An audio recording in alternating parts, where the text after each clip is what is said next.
Hello and welcome. I am Scrapperlock, and this is Soloing the Stalker with Dark Phantom on the Homecoming server, sorry, of City of Heroes, and we are at level 13. We're getting close to level 14. We have over 1.5 million influence from selling Arn Salvage, and we're doing some missions for Wilson Zucko to try to get his um, his cell phone. We're trying to get to here, I guess, where he'll maybe give us a story arc, and I'm hoping we'll get one. Not sure what, if any, story arcs he gives us. We're going to go confiscate some drugs in Fault Line. Why are you sending me to Fault Line when you're a Steel Canyon contact? Don't know, but we'll head over there. Yeah, we're going to get to level 14 hopefully today and get combat jumping. And then we will put that on our hotbar and use that in combat. Quickest way to get to Fault Line, if you don't have a super base, obviously you could do it with a superhero base. The quickest way to get to Fault Line is to go south, Skyway City, then go to the Overbrook exit, which of course is what Fault Line was called before the villain Fault Line destroyed it, and they are rebuilding, but they're in a permanent state of rebuilding because, you know, development on the game is basically stopped. Whenever you come in here, it's always worth going like that and getting a badge. And then we have a detective here that we're going to ignore. We got tips. Oh, that's right. I said I was going to do tips.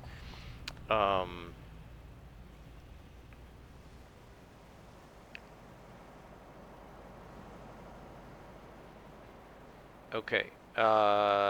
So we'll do this one, and then we're going to do some tips. I forgot about that.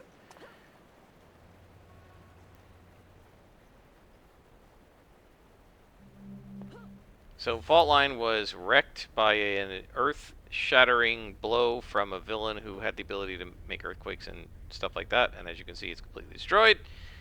And the upper part on the north side has been rebuilt and fixed, and they're in the process, you can see with all these girders and stuff, they're in the process of trying to reclaim the area and fix it. And I think the plan for the developers was to eventually fix it entirely, but just over time, have the city slowly repair it, but that never happened because the live game ended. Let us zoom in to let's see, right there. Hopefully that's good. And time to assassinate again.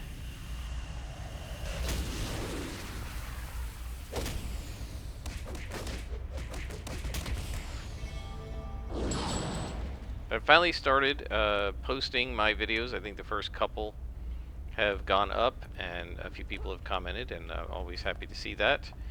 Feel free to leave comments. Just make sure you don't flame anybody, because I don't care if you flame me, but don't flame the other commenters, please. We want, one of the things I'm actually most proud about is my tiny channel's comment section has always been very mature and grown up, and people generally don't flame each other, and they're pretty nice to me and to each other. So let's keep it that way, guys. This way we can have nice things. Click. There we go. Thought I clicked it. I don't want to have to moderate the comment section. The only time I've really ever had to moderate it except for a couple of very weird circumstances, was when I was, for whatever reason, when I was doing Satisfactory Let's Plays, and for some bizarre reason, that one seemed to attract spammers who were like, posting stuff about PR0N. So we don't want any of that on the channel. So.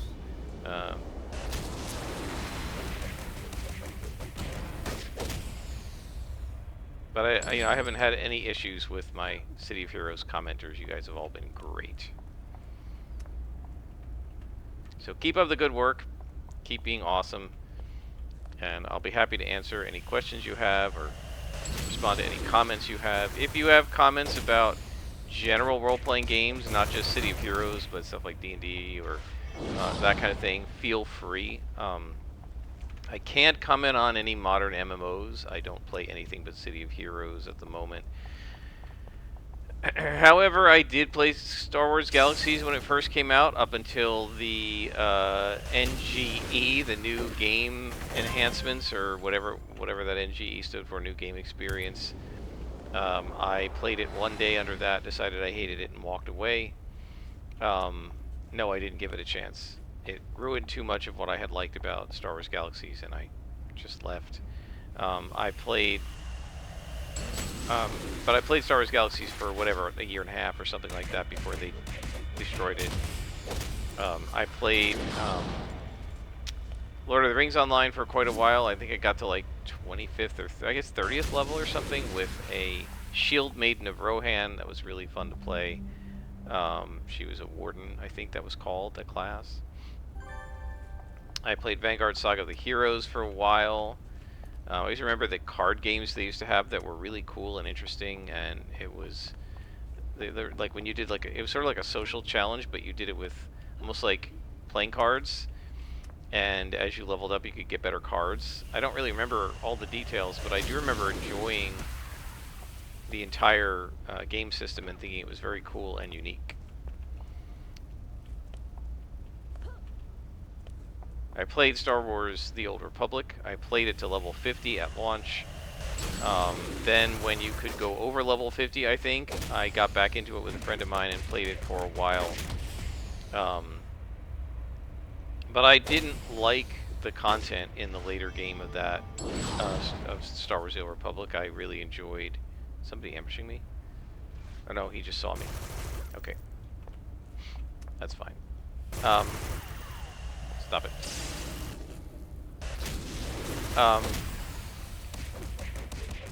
I enjoyed Star Wars: The Old Republic until whatever level it was. Where there, so there were 3 chapters to each character, each like class's storyline, and chapter 2 and 3. And the 2 storylines that got to level 50 were, in my opinion, dramatically inferior to Chapter 1. And it really felt like it was a whole different set of developers had made Chapters 2 and 3 than made Chapter 1. And also some of the, whatever they were, task forces or whatever they were called, like Esselis. I felt like the first early couple were like really awesome and had good stories, and then the later ones were just grinds through combat with no real story. And it really felt like there was... almost like one set of developers made the first 25 levels of the game, and another set of the developers made the rest of the game, even when it launched. And I found myself being very disappointed in the later levels of that game. But, you know, I played that, so we can talk about that if you want. We can talk about Star Wars Galaxies. We can talk about Saga of Rhizome. I played that for a couple months, until my guild went belly up, unfortunately. It was really a shame, too. It was this really cool role-play-oriented guild. And all of a sudden, at one point, there was some sort of a coup, and the guild sort of split into... I stayed with the guild leader. He'd always been nice to me, but I was in the minority. The majority of people split off and went with the rebels, or whatever you want to call it. It was really kind of a shame, because I thought we had a really cool guild. Don't remember the name of it. Yeah, Rhizome was a really cool game. I liked it a lot.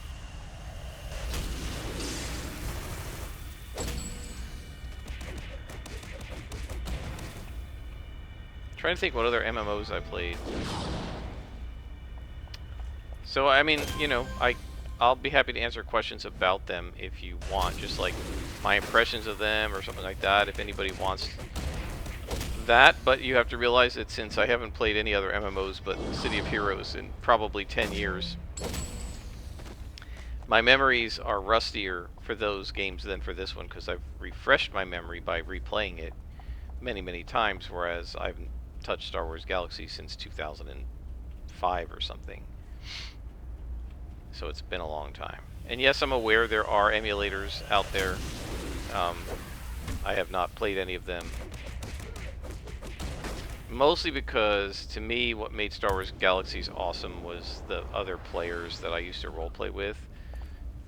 Because I was in a really cool roleplay guild, and I was also...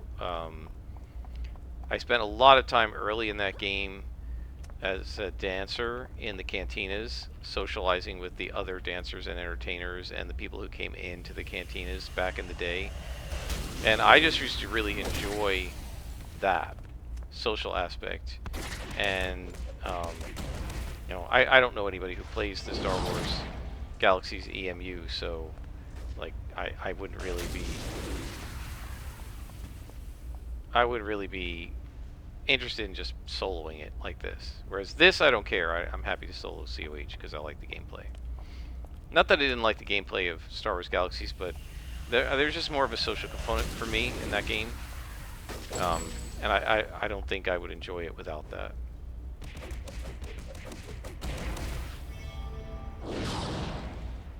We're getting very close to level 14, guys.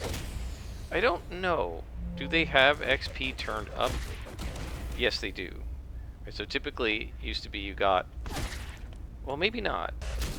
Typically, you used to get 1 influence per XP. But then they increased the XP without increasing the influence, so I feel like you do get a little bit more now. So I'm not really sure. We got a whole bunch of enhancements we don't need because they're not our origin.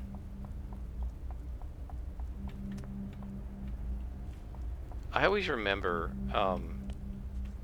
I was talking to somebody, I think it was on Discord.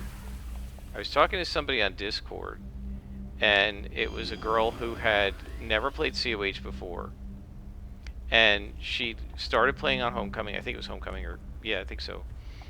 And she had, I think I told this story, she had been playing for long enough to get to like 30th level, and she was like asking what enemies can I fight to get, I can't remember which origin, say the natural enhancements to drop.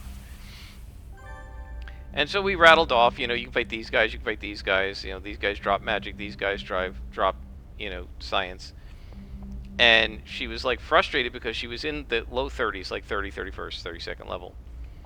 And she had only ever thought you could get enhancements from drops. She didn't know about the shops. So she'd gotten into the low 30s, and most of her enhancement sockets were bare because she was getting drops she couldn't use, like I'm getting here. These are all SOs now. Jeez, that's a really low level to be dropping SOs from what I'm used to, but obviously they've changed it on Homecoming. We got still 2 drug stashes, so I missed a couple. Okay, over here, maybe. And so she had no idea that there was a natural enhancement shop. So I said to her, oh, you know, go to whichever level she was, go to this zone. I think it was the zone like where you have to talk to the NPC and do a mission for them, and then they'll give you the shop. So I explained to her where to go, what to do, and again, I don't remember which origin it was. And she was like, oh, thank you so much, because she said, I had no idea. And I realized, you know, if I don't know if is there, guys, tell me, because I don't pay attention to the help files anymore and stuff. Is there any help that the game gives you that lets you know, the way they give you security chief missions so that they teach you where the zones are and the different types of mobs and where to find them? Do they give you any help on letting you know that these shops exist? I don't remember any, but I largely, by my own admission now, I ignore most of that stuff because I already know where everything is, so I don't pay any attention to it, right? So it's possible that they do it and I just let it roll off my, you know, just roll off my back, but yeah, that is a huge oversight, actually, because otherwise, how would any player ever know that that they could go and purchase, right? She was talking about, you know, like slotting in the stuff that had dropped, even though it wasn't really what she wanted. And I'm like, why would you? She was talking about sort of like somewhere in the part of the conversation, she was talking about, well, I'd really like to have accuracy enhancers, but all I have is damage for this. I'm like, why don't you just buy accuracy? And she was like, buy it where? Like, oh my gosh, this poor person has been playing for like a month and a half. She's 32nd level and doesn't know you can buy enhancements. I think she knew This is back before they switched to Dios in the lower levels. She had found the training enhancement sellers because they're right by the level up guys in Atlas Park and Kings Row. So she knew about those guys, but she did not know about the shops that you could go to that would sell the single and dual origin enhancements. And so she was really confused and did not know. And so I really felt bad for her because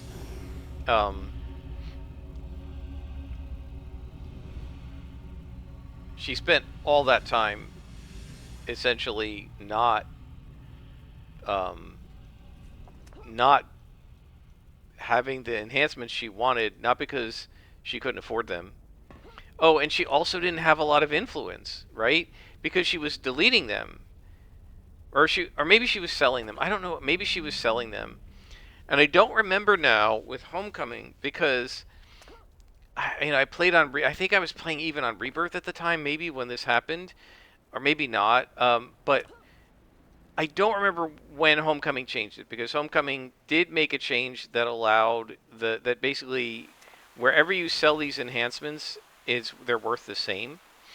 But in the old days, the natural enhancements were worth more money if you sold them at the natural shop, and the magic enhancements were worth more money if you sold them at the magic shop. So if she was just going to the trainer, the training enhancement shops and selling all of her enhancements, she was losing influence too. So I don't know for sure if that happened because I'm not sure at that point if Homecoming had switched it because that was something actually that players complained about because it was annoying to have to go all over town selling to 5 different shops just to get the best price on your enhancements. And so they eventually made it so that you can go to any shop you want and sell and you'll get full price. Not the full price of the enhancement, right? Um, so I don't know if we can see this as an example here. So we can get close. Level 14 resist damage. If we look at level 15 resist damage, where is that? It's 3,000 and you're getting 1,600. So you get about half, right? But you were getting even less if you sold it at the wrong shop back in the day. And now you get full price, and looks like we have another orange salvage, guys. So let's go ahead and make some more bank. This sells for a $500,000. I'm going to again undersell. I always just undercut the market because I'm not interested in making a lot of money. I just want to make a quick sale. So I'd rather sell it for 300,000 or 400,000 than put it up for 500,000 and wait a couple of weeks. Not that I'm under any time pressure because we now have what, 2 million influence, but let's see, what are we doing? We're doing tips now, right? Okay, so Steel Canyon, Kings Row, Fault Line. All right, we got a Fault Line one. Let's do this one. So exploration mission. These weekly leaflets are impossible to miss, promoting the massive efforts to rebuild the former Overbrook, currently known as Fault Line. They serve the purpose of both attracting donations and for the costly construction project, but also spreading awareness, with a treasure trove of relics being unearthed regularly and the constant power struggle of the various occupying groups staying on top of the latest best practice here. Unearth something new at Fault Line. So, a recent article in a newsletter mentions that scientists was at the center of a local crossfire between Arachnos and Crossbow. Surprisingly, the reported location of the incident is much farther north than you would have predicted given the spider's southern occupation. So Arachnos is in the south part of town, but it looks like we're going to be fighting Arachnos, which is not my favorite mob to fight, but that's okay. I don't mind assassinating a bunch of them. At some point, we need to do Jim Tembler's arc. Where is he? Right here. Can we do him yet? I might not be high enough level. No, we can't do him yet. I think 15 or 16 he opens up.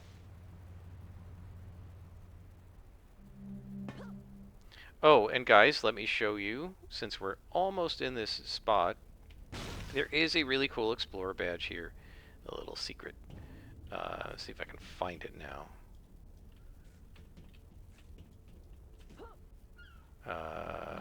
Here, I think, right? Yeah. You go under the stairway. So there isn't a present here, but let's back up so you can we can take a look at what it looks like. So when you come down and first hit the waterfront here, where all this cracks and damages are, over by this east wall, there's this little pier, right? A dock, right, with crates and stuff, and this giant spool of thread, right? Cable. You go under the ramp, and there's actually space behind these boxes. It doesn't look like it from here, but when you go back here, there is space. You walk under, and you come into this cool spot, and there's a badge. And this is a little gambling den. There's nothing really to do under here, but we used to meet and do roleplay in here sometimes. My character would go off and be judgmental and say, why are you guys gambling? You're supposed to be superheroes. You shouldn't be gambling. It's illegal. That's what Liberty Lass would say. My other character, who was the martial artist, didn't care. Oh, there's a badge right here, too. We've unlocked long-range teleporter that allows me to teleport very long distances, and we got another tip. And an accolade power. So, let's see. Accolade powers. Fast travel and long-range teleport. Teleport to a zone or to the base. That's actually going to be useful. So this wasn't actually a fight or anything. This was just exploration. I thought...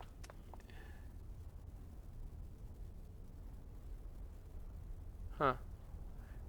So these souvenirs come from our story arcs. Eventually there will be more of them. Okay. We have another fault line one. Weekly leaflets are impossible to miss. The efforts to rebuild, but I did that already. Okay. I thought... Oh man, purples. Let's stay away from them. I thought these guys did the alignment missions. Maybe I'm misremembering it. I rarely do those. But I could have sworn there was a way to get to alignment from up here.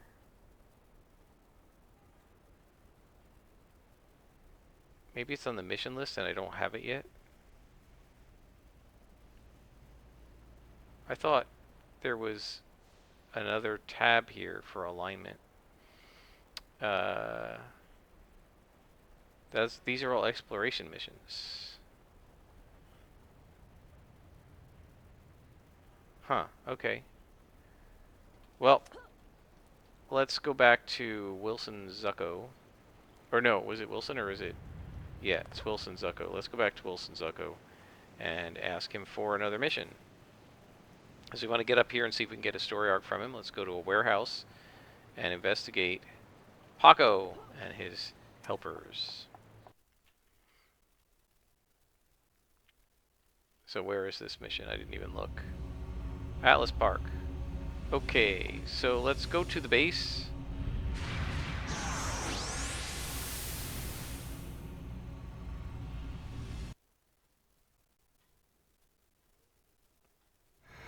And then we'll just go to Atlas Park from here. Actually, I probably gone straight to Atlas Park, couldn't I? That's fine.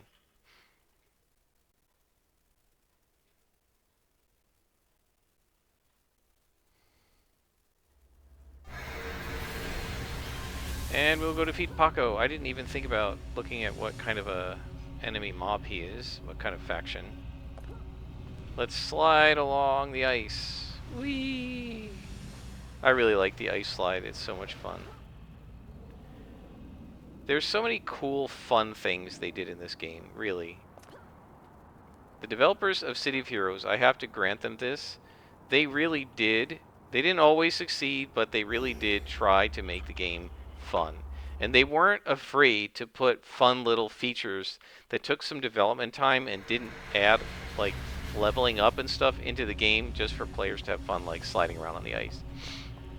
There's a whole ice toboggan or luge or whatever in the Pocket D that you can go to during this time of year to, excuse me, to have some fun with. And it's just there for fun, right? Like, there's no other reason to have it there. No, we gotta zoom in.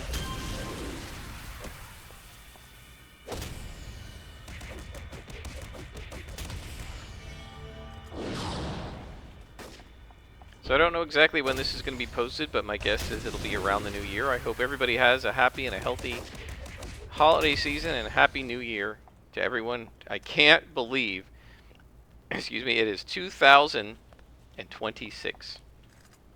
That is just insane.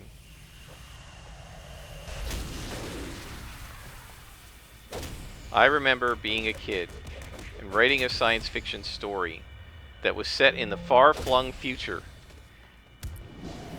And the first line of the story was, it was the year 2000. It was so far in the future to me, because I wrote this in like 1979, that it was inconceivable to me. I knew I would still probably be alive, that I'd be in my 30s. I knew it. But it just seemed so inconceivable to me that it was ever going to be the year 2000. It seemed so far away that, yeah, that to me was a far-flung future story. And I remember my best friend, who I'm still friends with, saying to me, really, the year 2000? You think we're going to be able to, like, fly to other solar systems and stuff? And I was like, well, that's so far from now. And he's like, you really think this is going to happen by the year 2000? And I did. I mean, look at the cartoon The Jetsons. I don't know when that's supposed to take place, but I just assumed by now, if you'd asked me by 2025, are you going to be flying around in little hover cars like they are in The Jetsons, I would have said, of course. Are we going to be living in these, like, buildings that look like the Space Needle and stuff? Of course we are. That's what the future looks like, right? There was no doubt in my mind that by now we would have jetpacks and hover cars and colonies on the moon and all the rest of it.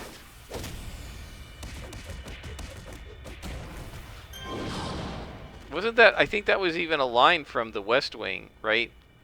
Which was aired from like 99 to 2006, and in one of the early seasons, they were talking about science, right? Well, there was a scientist who was trying to get funding for Mars exploration or something, and talking to the deputy chief of staff, and the deputy chief of staff was talking to Leo McGarry, the chief of staff, and, you know, was talking about the funding, and the chief of staff said, you know, what happened? Where are my jetpacks? Where are my colonies on the moon?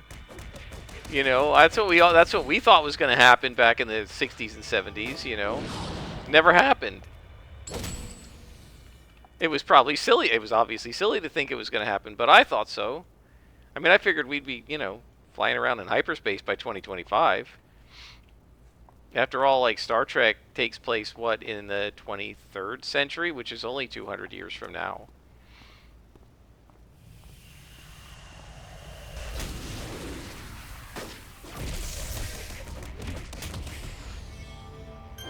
And if you look at the Star Trek timeline of, like, when warp speed was discovered, when the Vulcans first encountered humanity and they formed the beginnings of the Federation together, that stuff is only supposed to happen in like 50 years from now. It's like in the very late 2000s or early 2100s. It's 75 years from now. It's not far away. Because when Gene Roddenberry wrote that, it was the 1960s, and he thought things would progress faster than they have. We all kind of did. So anyway, all that's to say, happy 2026 to everybody, and may your 2026 be at least as good as, if not better than, your 2025. If you had a good 2025, may it be as good. If you didn't have as good a 2025, hopefully 2026 will be better. My aunt, my mother's aunt, actually, who was Italian, my family's Italian, and there was a saying they used to have that I thought was really wonderful.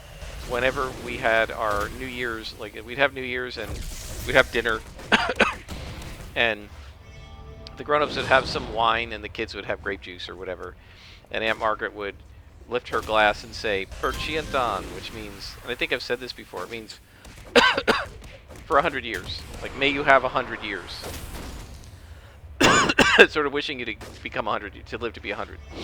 And so I wish all of you a good this year and another 100 years to come.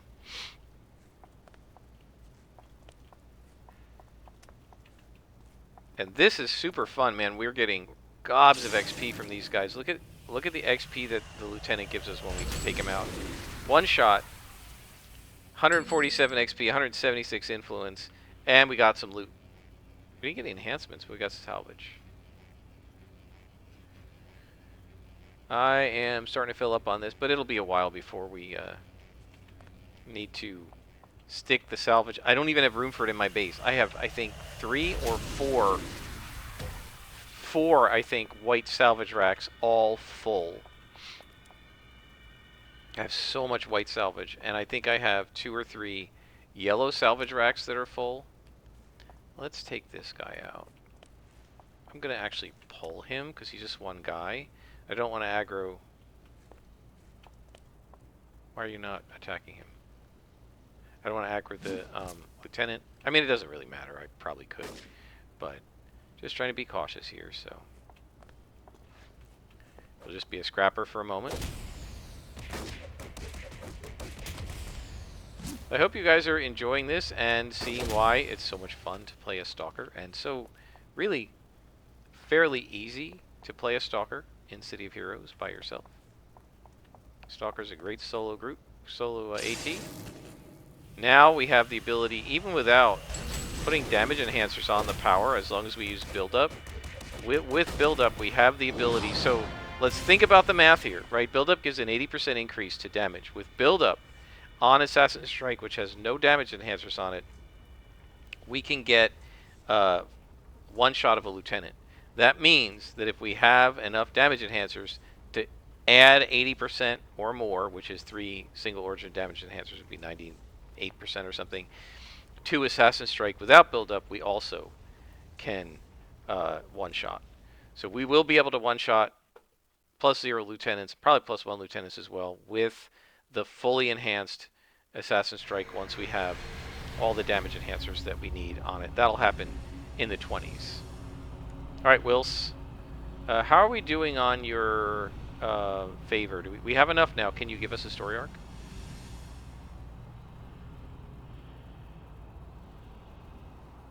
Alright, we're going to do this one last mission for him. If he does not give me a story arc, we're switching to somebody else. Oh, okay, this is one thing I don't like.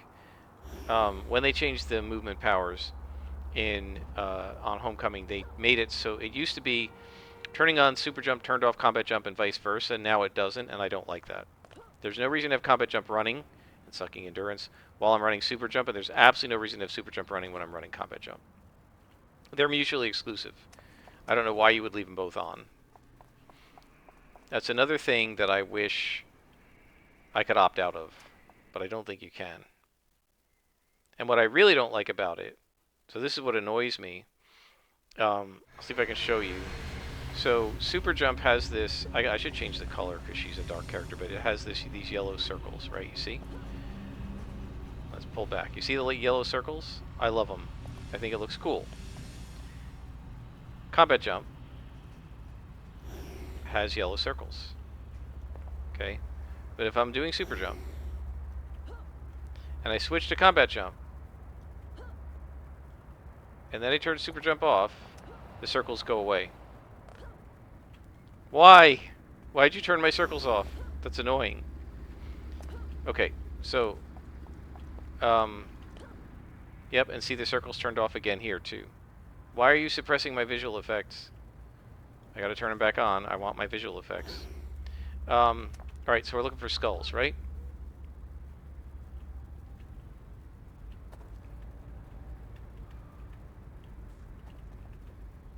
These guys are low level, but that's okay. We're just defeating 10. And I don't need that, because I have it already. Okay. I should have done that to the boss. Oh, well, it doesn't matter. These guys are such low level that we can take them out with no problem.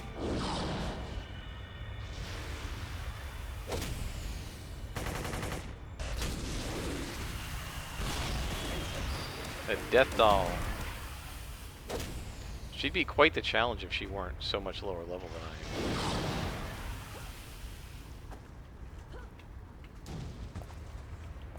But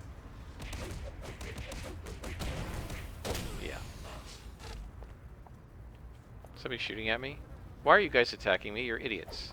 I'm so much higher level than you. Just leave me alone. They'll de-aggro in a little bit. Alright, some more skulls. I think we want to go south. We should get some... Where was I finding the higher level skulls? Was it... Oh, it was King's Garment Works. Let's head over there, because at least it'll be a little more of a challenge. I can show these guys that we're as powerful as they are now, if not more so.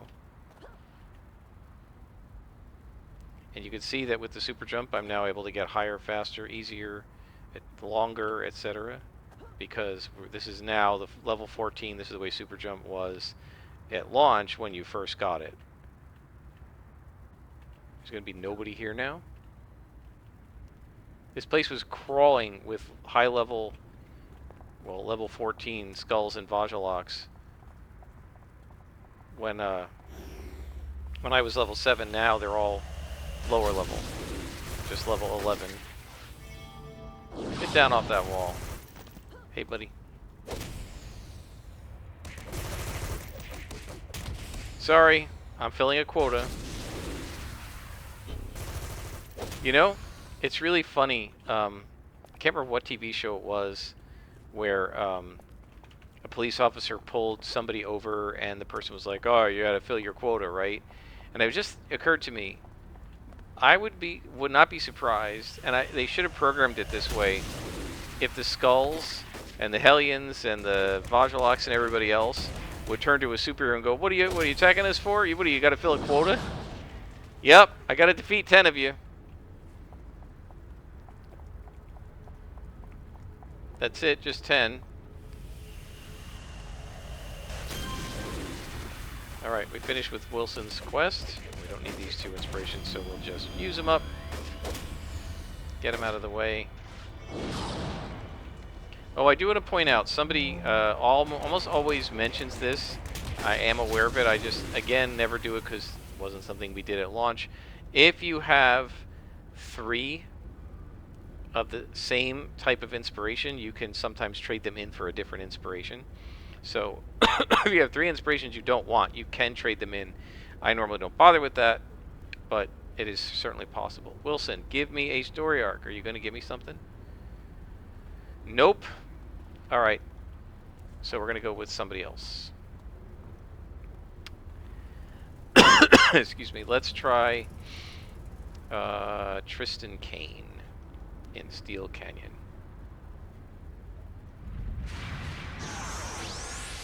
Oh, that's Steel Canyon. Skyway City. Skyway City's locked? Okay, well, I'll go to Supergroup Base. I don't know why Skyway City would be locked. Oh, I have to probably do an exploration, right? That's probably what the those exploration tips are for. It probably lets you go straight to the city. I don't care, because I can use my Supergroup Base. But I bet that's what it does. Okay. Contact Tristan Kane. Alright, give me something, Tristan. Oh, gotta switch to Super Jump. Show me something. Give me a story arc. Well, he's not gonna do it right away. It's really interesting. I could have sworn the last time I played on Homecoming, they had reconfigured this so the story arcs came out right away, like in the first or second mission. So as I level up, I'm going to have to see if that actually happens. Kidnapped surgeon. Rescued from the Vajaloks. Alright, well, we're going to go to fault line, so we got to go south.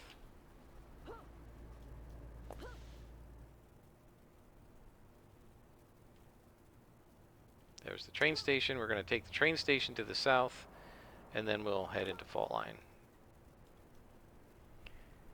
I could also go to the base, and then take the base to fault line. 6 of one, half a dozen of the other.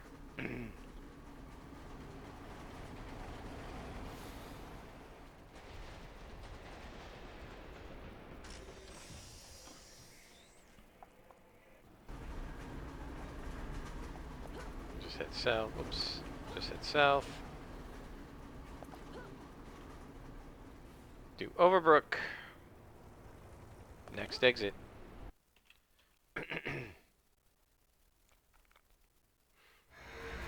Alright, so we're going to Oops. Select that mission. After level 15, we should get tons of story arcs. The only one I think available at this level... Oh, wait, let's talk to Jim Tembler. Can we talk to him now? Because we're 14th level now. No, he still doesn't have missions. Level 15. Okay. After level 15, you start getting story arcs from more of your contacts. There are only a couple of story arcs before level 15. So part of my problem is we've done the Clockwork Captive. We haven't done the Bonefire arc. I'm not sure who gives that to you. Haven't had it. We didn't have it offered to us. So we may do that as a flashback because I do like that story arc. Combat jumping, yay! I love it. It's really good. Yeah, I won't use it as much as a Stalker as I did when I was a Scrapper, because with a Scrapper what I would do, I'd see a spawn of guys, right, and I would target somebody and I would like combat jump right up to them and then start pounding. But I don't, for a Stalker you settle in and do a Assassin Strike, so I don't need to open with it. It's really weird that the Vajaloks get scared. You would think that they would be almost immune to that. That was stupid. Now I've got to go down there and get it. You would think they would be almost immune to that just simply because they,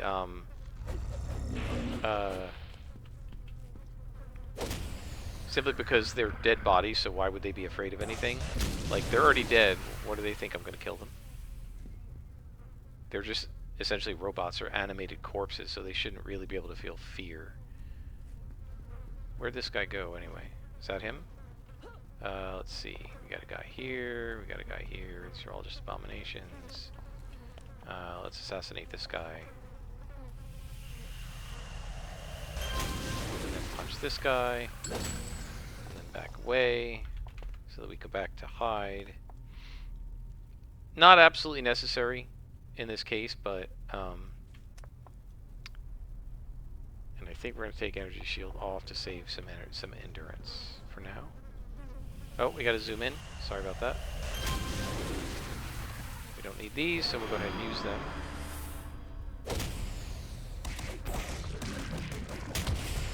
So one issue that we will have with Vajaloks is what they're sending me at, what they're attacking me with is toxic damage.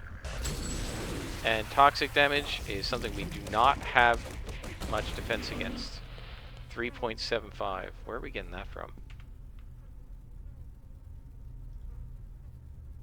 Where are we getting the 3.75 toxic from?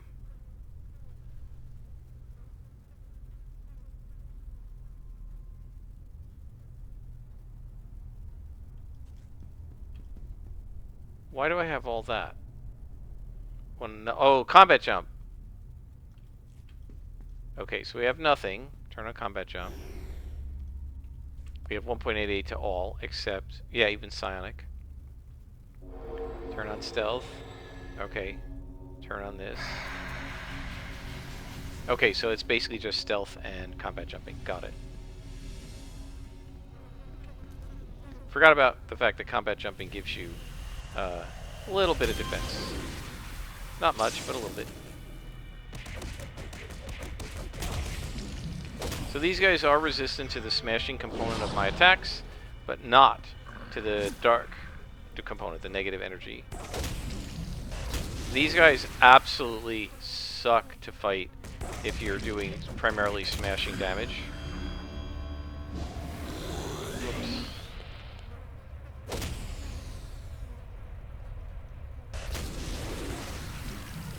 Because it just takes so many blows to take them out.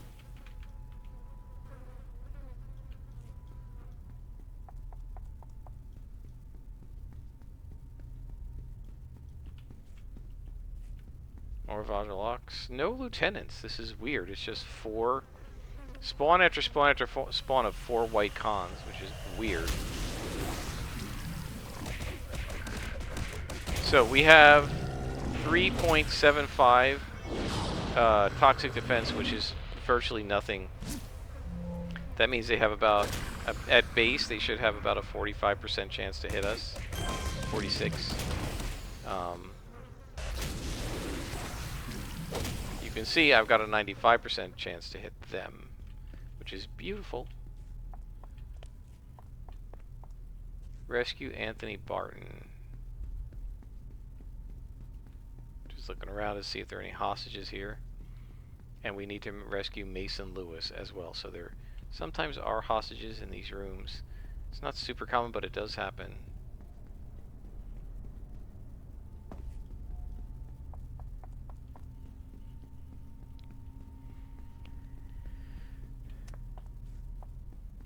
But apparently not.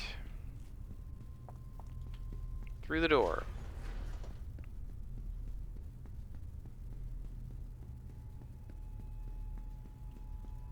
And on to the next level. And this will be our last mission. We're now at 45 minutes, and so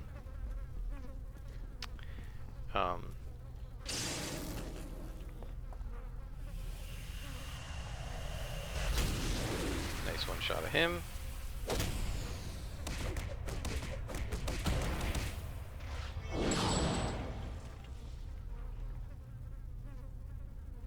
Wait for Hyde to re-engage. There we go. Oh boy, Meyer Eidolon. This is a boss. Oh, we got these guys over here. All right, I might have to try and do a pull here. Let's see if we can. So as not to get the Meyer Eidolon fighting me with 5 yellows helping him.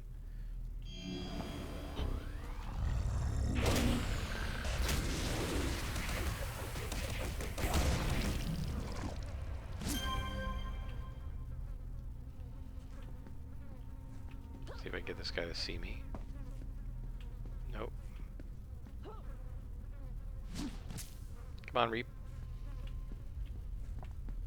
Come on down. There we go. Nice job.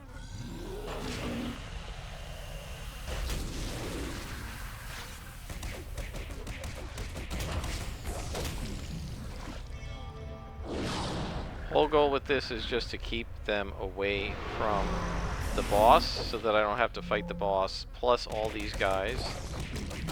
Ouch. And, you know, see, they constantly hit you because I have no toxic defense. Right, he hits me, 45% chance to hit, roll to 34. He missed, 21% chance, don't know why. Oh, maybe because I punched him. So one thing is, they do have a reduced chance to hit me after I start punching them, because we do reduce to hit from opponents. Now we have our build-up charged back up, so we should have no issues with this boss. I am going to put our Mez defense on, because they might be able to Mez me. We're not going to worry about that guy. We are going to go Meyer Eidolon. We're going to go bang, bang, bang. Build up. Smack. The +1 boss.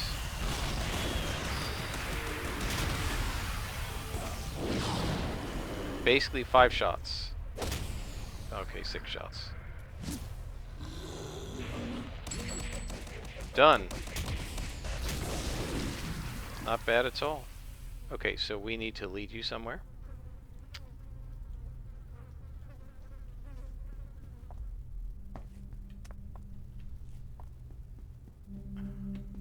Come on over.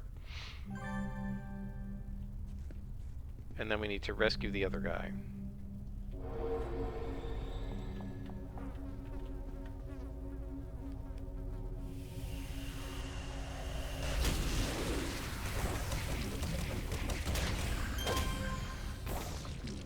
Okay, that guy's gonna blow up.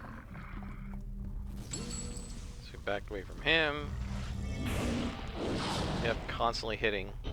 The thing is, I don't understand why they constantly hit me when they have a 40-ish% chance. Where's the other guy? Is the other guy dead? Is there like a dead body?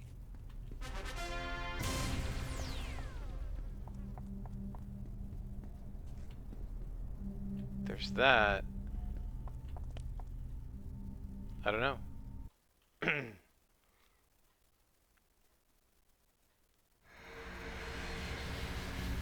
Let's go back to Tristan. and we'll finish up for this episode.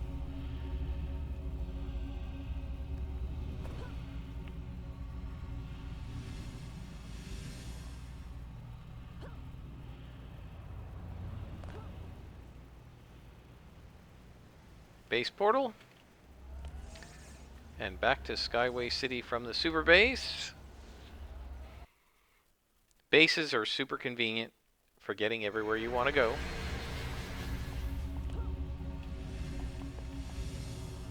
Boop. And Skyway. Let me know, guys, if there's certain stuff you want to see. If you'd like me to do more radio missions, I can do that. If you'd like me to do specific story arcs, I can look them up and see if we can get them done. There's a plaque. I don't make it a habit of specifically searching out plaques, since I did that all on Silver Phoenix, but when I see one, I always click on it. If you want to see me open more presents and that event is still going on by the time this posts, let me know and I can try that as well. Alright, Tristan, what do you got for me? Still no story arcs. But this guy's doing Vajjalak, so maybe this will lead us into Dr. Vajjalak. Probably not, though, because that's level 15 to 20. So don't know what we're going to get from him. I think there is another Vajjalak arc at the lower levels, besides the Dr. Vajjalak one. So we'll have to see what happens, but we're going to look that up next time. Until next time, I am Scarpalock, and this has been Soloing the Stalker on City of Heroes.